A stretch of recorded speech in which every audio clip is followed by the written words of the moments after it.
Hi mga Cubano, it's Chris here, and I talk a lot about cooking and food and ingredients and recipes on this show, but some people have been asking me a lot of comments and just wanting a bit more of a personal interaction with me on this show. So I want to start releasing some more videos, usually on Sundays, where it's more just hanging out and talking to some subscribers who are leaving comments on the videos, because I do read everything that you guys write in, and also giving you some insight into parang yung buhay bilang isang chef entrepreneur dito sa Pilipinas. I don't know how much you guys know about me. I moved to the Philippines a couple of years ago. I did my college here years back, where I studied wikang Filipino sa isang paaralan. But moving back here the last 3 years to start a business, to pursue my passion in Filipino cooking, food and wine pairing, at a time where, you know, Manila is undergoing this really exciting culinary renaissance. It's been quite a wild ride and not easy. I am going to start a restaurant as well at some point in the next 2 years, so I want you guys to sort of be a part of that journey as we set it all up. So we're going to start off with a really simple one, which a lot of people are asking me, which is, what is #Cubano? So #Cubano, well, you know, I'm Chris Urbano, so Cubano is like your Urbano, Cubano. You know how dito yung TV networks, they have like all your Kapamilya, Kapuso, Kabayan, and all of this stuff, right? So Cubano, kasi, you know, I'm nearly as big as ABS-CBN, right? So you know, they have their Kapamilya and I got my Cubanos. I think there's more Kapamilyas than Cubanos, but I'm catching up and definitely close. Watch out, ABS.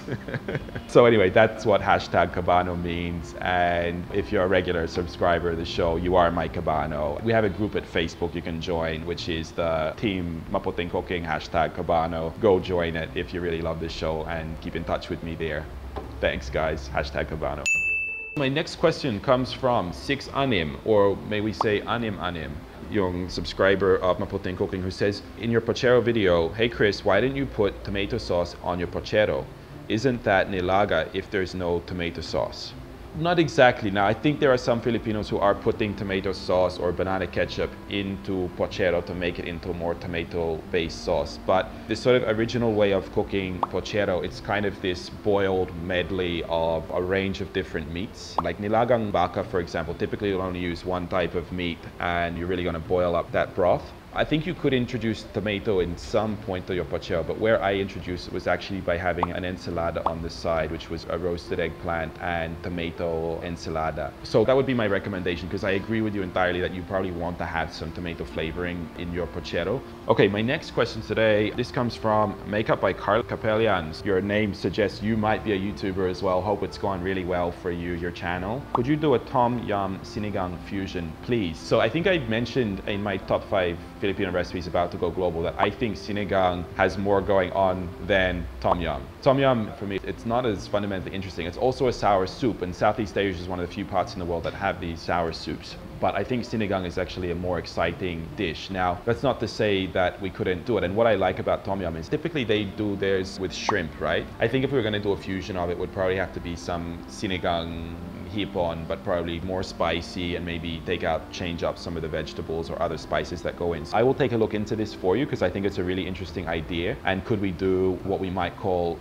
siniyum, #siniyum, the fusion of sinigang and tom yum? But let me actually take a look into this one and revert back if I think there could be an opportunity to launch the ultimate Southeast Asian soup right here on Maputing Cooking. So thank you for the suggestion. Okay, so my next question comes from Narissa298. So Narissa298 writes, how do you know how to speak Tagalog? I'm from Filipino descent but cannot speak, so it's awesome to hear you. So let me first answer your question by turning it into a Tagalog question. Paano mo marunong sa wikang Pilipino?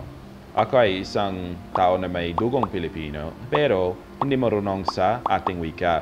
Kaya napakasaya pag marinig kita. I think that's how you would translate your question into Tagalog, so there's a free Tagalog lesson there. So Narissa, look, the short answer is, I call it the 3 Ps: paaralan, palengke, and patrol, as in TV Patrol.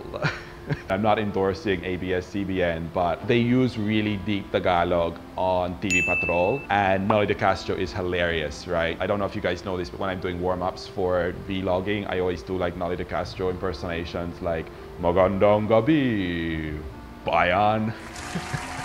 that is the way to be engaged in Tagalog. It's quite interesting. When I say paaralan ng palengke, I mean the real story, of course, is I did go to college here for about 12 months and I studied Filipino 101, na parang na talagang na wikang pambansa Filipino. So I do have an academic background in studying languages. I speak Bahasa as well, so that makes it a bit easier for me to learn Tagalog kasi may shared vocabulary dyan. But then it's hard just in a classroom. So when I say palengke, you really got to go into the streets and the markets. If you're here in Makati, BGC, everyone here purong English na sila. You gotta go provincial, you gotta go to yung mga ordinary place where yung mamamayang Filipino like to congregate. So markets and bus terminals and riding a bus in the province and getting on a jeepney, that's where you're really gonna practice and learn how to speak Filipino. And patrol, I mean, you know, you gotta have fun while you're doing it, I guess is the point. Find ways that learning language becomes fun to you. For some people, it's reading like Bob Ong novels, you know, which are quite funny. So that's my advice if you want to learn. And of course, watch this show. You know, we subtitle most of the cooking episodes in particular. And of course, you know, me speaking bilingual, you can kind of start to pick up yung mga Filipino words. So keep watching and subscribe if you haven't already, and you'll learn Tagalog by watching my show.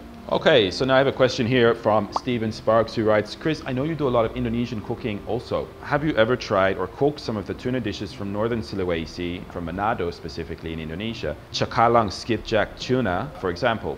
I enjoy watching you cook Filipino dishes, but would you like every once in a while to cook an Indonesian dish? Thanks for the video. There's a few people who know that I do some Indonesian videos as well. So I'm gonna tell you guys a little secret. I have an Indonesian YouTube channel. It's called Mas Krisno, which kind of means like dude Krisno, or, you know, Mr. Krisno, or like young man Krisno. It's kind of like Kuya, Mas. Yeah, it's like Kuya Krisno. And Krisno is like a Javanese name that I had when I was a university student in Indonesia. So you can check that out there. Funnily enough, I haven't really been making a lot of videos, but I got about 8,000 subscribers there, because I punked some Starbucks employees in Indonesia and that video went viral. So I have done some cooking videos. I worked with some Indonesian chefs over there who have a YouTube channel as well, and we cooked sop iga, like a beef rib soup, and we actually made ayam kecap manis, which is sweet soy chicken, and I showed those guys the art of Filipino cooking as well. So I do a bit of cooking in both countries. Now here in Manila, I do cook Indonesian food at home, and I hang out a lot with the Indonesian community. I love spicy foods. I have been to Sulawesi before, to the southern part actually, but Manado food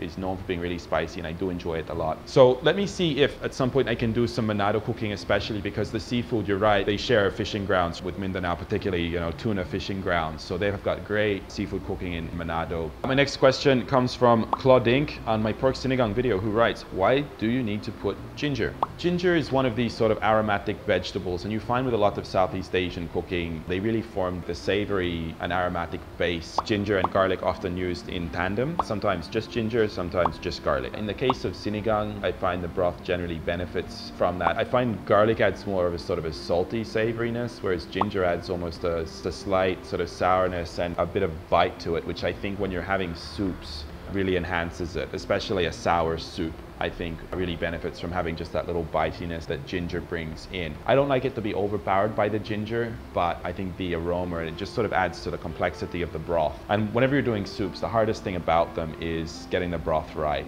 Soup, easy. Water, vegetables, fish. The art is really in making the broth taste good, and you want every advantage at your disposal. So syempre you add salt just to get some flavor in there, but having both some garlic and ginger for me just really lifts the broth.